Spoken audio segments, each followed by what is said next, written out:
He does read things like that. He has embodied this, and I think he has his own instincts, and he's been acting it out as a real estate man. It's interesting for me observing Trump's behavior every day and the way he's made his money and all, and he's so much like a. People are kind of shocked when I say this, like George Washington. This real estate crook that was taking, with militias going out and surveying Indian land, and then coming back and selling it.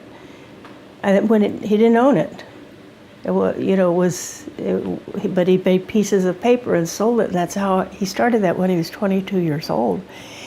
And he became very, very wealthy on real estate. Of course, he also had slaves and a plantation, but this was his main work. And so these real estate men actually started the United States because they were all into real estate. Alexander Hamilton, Thomas Jefferson. Washington was the oldest and best one to develop it. And what that did was develop capitalism, being the first, U.S. being the first capitalist state, formed as such on Lockean principles,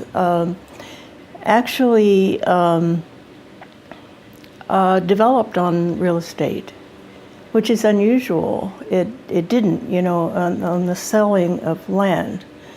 The sacredness of the land for the settler is its value. It's to sell it, to buy it, to sell it, to turn it over, because that's how capitalism works. You have to keep turning it over. You don't want people just to have something and just enjoy it the rest of their lives. So I think there's so much in our culture that really is available to a fascist kind of formation. It doesn't have to be that way, but because it's so dependent on the idea of anyone can make it, that the playing field is level. Not everyone's equal, but they have equal opportunity. And that's always been a lie, but it's never more so than now, with the income inequality. That has to somehow be maintained. In a way, Trump is kind of the perfect manifestation of what America really represents, from being the top landlord to the reality star obsession to, this language that we're talking about, Roxanne. It's all predicated on deep-rooted white supremacist settler colonial We're mentality. Back to the beginning. We're back to the beginning. Let's go back, because history's gun culture is based on the Second Amendment, right? The Second Amendment's right to bear arms, to have a well-regulated militia. What does that mean? First of all, talk about America's gun culture and why the Second Amendment was in the Bill of Rights. Yeah, the gun culture already existed when the United States became independent. In the colonies, Virginia and Massachusetts Bay were the big colonies in the early 16th century. And in the 1620s, even the 20s, the 30s, 40s, they made gun laws. It's interesting, they made gun laws in those colonies that every settler male had to have a firearm, and a certain amount. They actually had amounts, like so many pounds of gunpowder and so many bullets to load. And they were not to leave their house without their weapons or be in any public place, including church, without their firearms. And this was in the 1600s. They had no other enemy than the Indians whose land they had taken, who were still on their periphery, and they were wanting to take more of that land. So this was purely made, this Second Amendment, this was practiced throughout. The requirement kind of morphed into a right.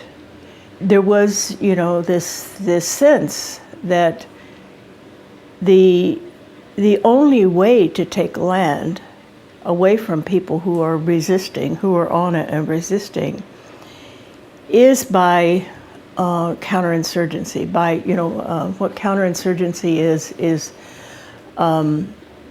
not fighting soldiers but killing civilians, burning their crops, burning their villages, cutting off their roads, their ability to move, raping and maiming, and the highest level of violence as possible to drive people out, those who are survive this mayhem. And armies, they actually weren't big enough. They couldn't get enough, the idea of getting enough soldiers to do what individual settlers could do by their own desire, not being required or conscripted, but their desire to take that land. Because once they took it, it was theirs. So gun rights were never for all Americans? They weren't. They were for a purpose. They're autonomous settlers organizing themselves with a clear purpose to take land and get rich. So that's the dance, of the government. Then they somehow wanted to put some restrictions, and yet they didn't want to. They knew they would still need the settlers because they already had this perspective of going to the Pacific Ocean. They had the maps already mapped out in the Northwest Ordinance. So I think the Second Amendment was simply a validation of what already existed, these militias that already existed and the slave patrols that already existed. It's like you don't give that up, that sense of being a settler and having those rights. That's really what white nationalism is. It's the settler's right for priority. And they talk in terms of welcoming, proper immigrants, but they're always the other, unless they can culturally come to be the settler, have that mentality. And there are all these books on how this or that group became white, how Jews became white, how Italians became white, how the Irish became white. But it's really how they became settlers. The more they can express that white nationalism and be with it, the more likely they are to be kind of accepted in it. And that's a process going on now. And so it's really available to anyone. You still call it white nationalism, but it's still, it can take other people in now. It's not just white people. So there's this revered history of militias in general. I mean, there's even high school mascots of militia people across this country. But you're talking about the real history of what these militias did. I wanted you to expand on that. And also, how did they manifest into organizations like the KKK? So in the colonies, like the Massachusetts Bay Colony,